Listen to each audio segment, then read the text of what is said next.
Easily one of the most epic days of my life was a fateful ride from Glacier Bible Camp back to home in Billings, Montana.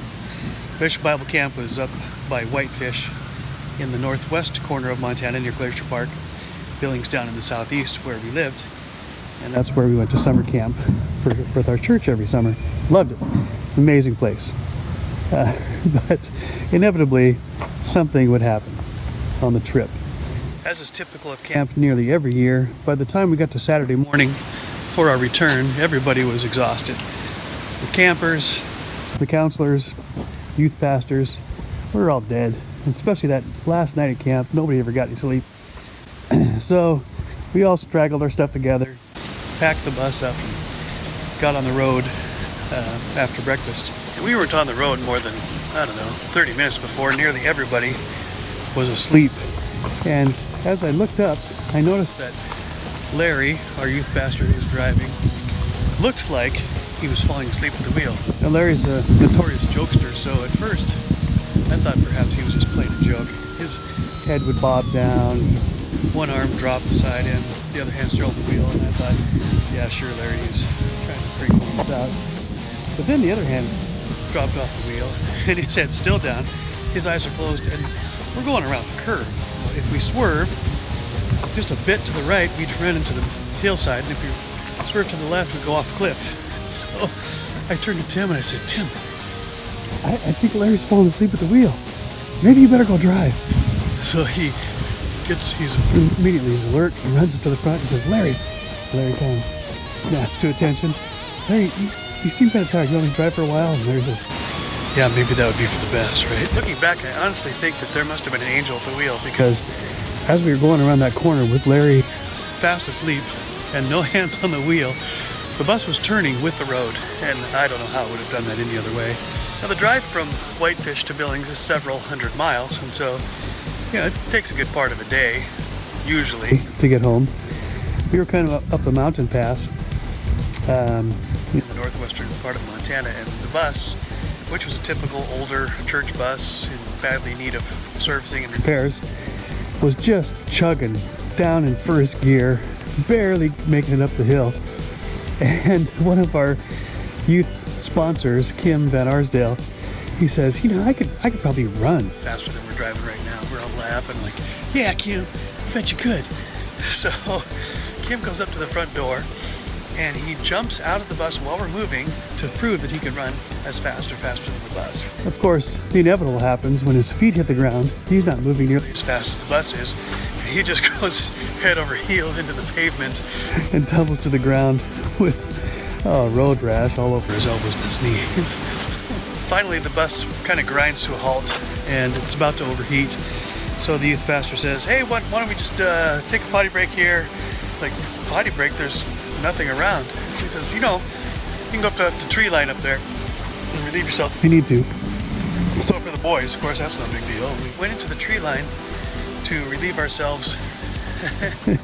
And came across a giant stack of old, discarded pornography magazines that were all just kind of strewn out there in the woods. Who knows why or for how long. And so we relieved ourselves on the magazines as a sign of disgust.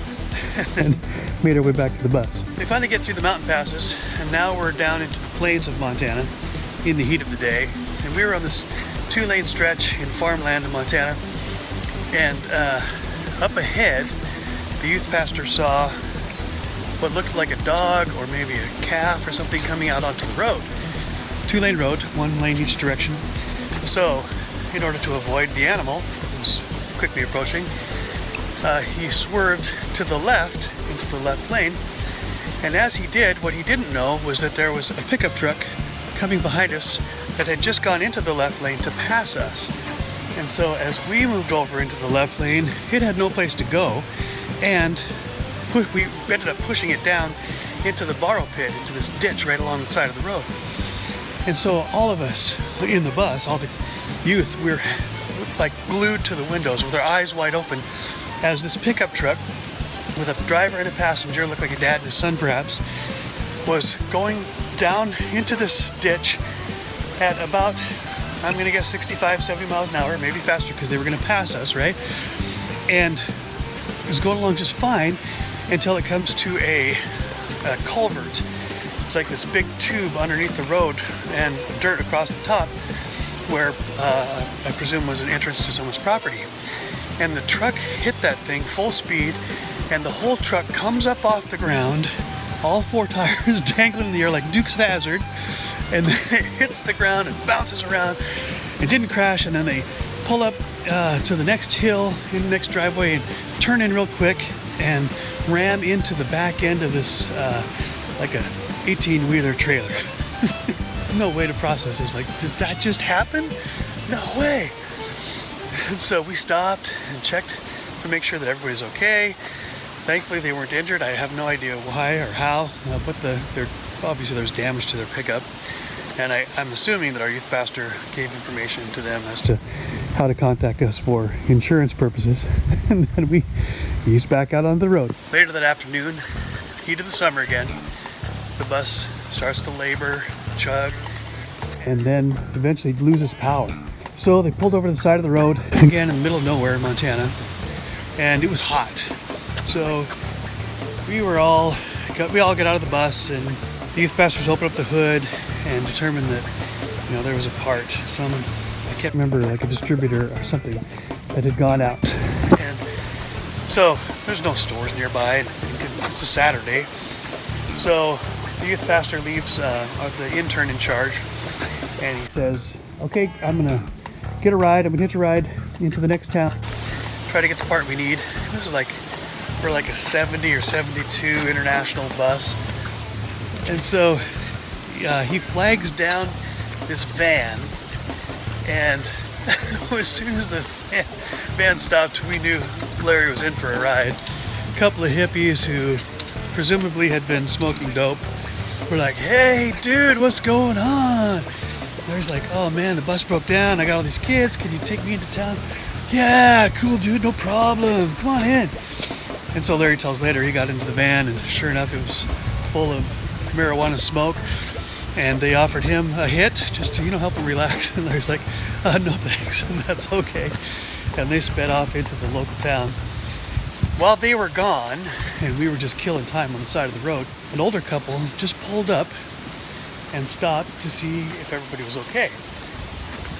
And so they said, hey, what seems to be the problem? And Tim, our intern, said, well, I think we've lost the distributor. And they're like, what make and model is this? It's like 72 or 71 international bus. And the couple said, hey, just a minute.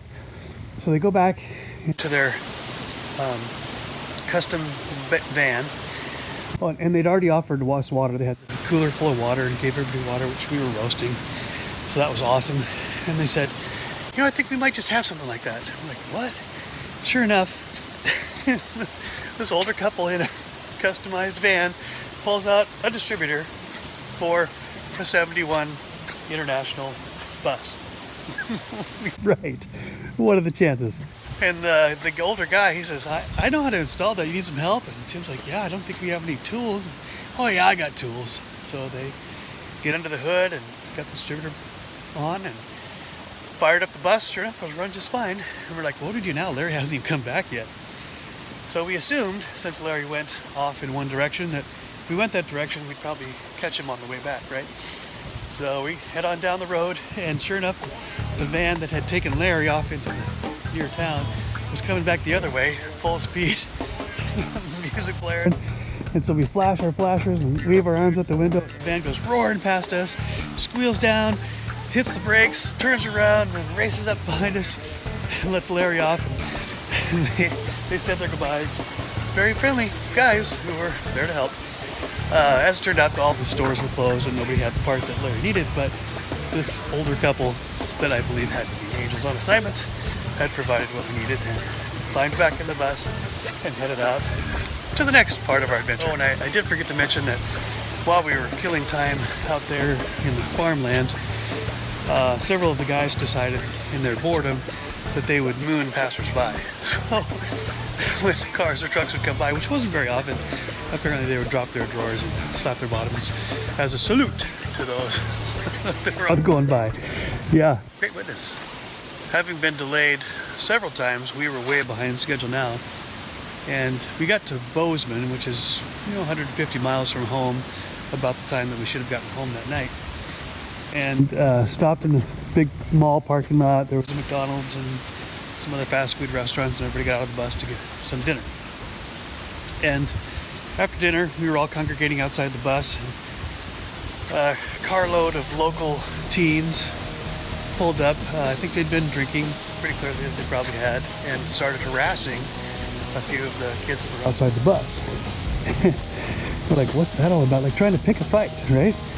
Telling us we were in their territory and to get out of here. And before things escalated, one of the local guys, a guy named Dusty, who had been at camp with us, who was already home, happened to pull in the parking lot. He recognized us, and he knew this gang of ruffians. Dusty was a very fit and hardy young man. And he got out of his car and he goes, "What are you guys doing?" And immediately they knew they were talking to him. "Oh, Dusty, these guys with you?" He says, "Yeah, these are my friends." "Oh, hey man, your friends are our friends. We got no beef with you, Dusty." And they got their car and drove away. Thank you, Dusty. We left Bozeman after dark and headed towards Billings. And we got to about Livingston, which isn't that far from Bozeman, and the bus is having problems again. And I guess the youth pastor decided there's no way he's going to risk getting stuck somewhere in the middle of the night, in the middle of nowhere with all these youth. So he decided to shut it down for the night. So he pulled into this parking lot, a gas station parking lot in Livingston. He told everybody, "Hey, we're probably going to have to camp here for the night because we need a different part in the morning, and there's nothing open now." The girls and the girl counselors slept on the bus, and the guys decided to sleep out on the parking lot near the bus and some under it. And no kidding, that night there had been some major epic collision on the highway not too far from Livingston. Multi-car crash with fatalities. And so the tow trucks and the highway patrolmen, one by one, were bringing these cars in that were completely mangled and pulling them into the parking lot where we were, because that's where the cars, I guess, were to be assessed and repaired. Well, then there was sirens and lights going, and we thought what it looked like blood splattered on one car. Then as we were all with our sleeping bags out on the ground, some transient walked up, or was walking past, and kind of surveyed the parking lot, the bus, all the people. And he says out loud, "Cool, safety in numbers, dudes." And he proceeds to roll out his knapsack not far from where the rest of us were out on the parking lot. I think the youth pastor did ask him to please move along.